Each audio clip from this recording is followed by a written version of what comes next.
ഡാ, ടെൻഷൻ ആവല്ലേ? ടെൻഷനാകാതെ പിന്നെ. നീ പറഞ്ഞതെന്തായാലും നേരാ. ഈ കണ്ടീഷനിൽ ആ തള്ളയുടെ കാറ്റ് പോയി നിറഞ്ഞു കഴിഞ്ഞാൽ ആർക്കും ഒന്നും തോന്നാനില്ല, അല്ലേ? എന്ത് തോന്നാനാ? ഞാൻ രാവിലെ എഴുന്നേറ്റ് എൻ്റെ അമ്മച്ചി പോയി എന്നൊരു വിളി അങ്ങ് വിളിക്കും. ഇപ്പോഴത്തെ സിറ്റുവേഷനിൽ അയൽവക്കത്തുനിന്ന് പോലും ആരെങ്കിലും വരുമെന്ന് എനിക്ക് തോന്നില്ല.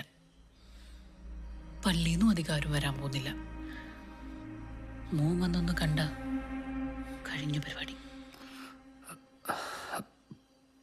പരിപാടി കഴിഞ്ഞെന്ന് ഉറപ്പല്ലേ?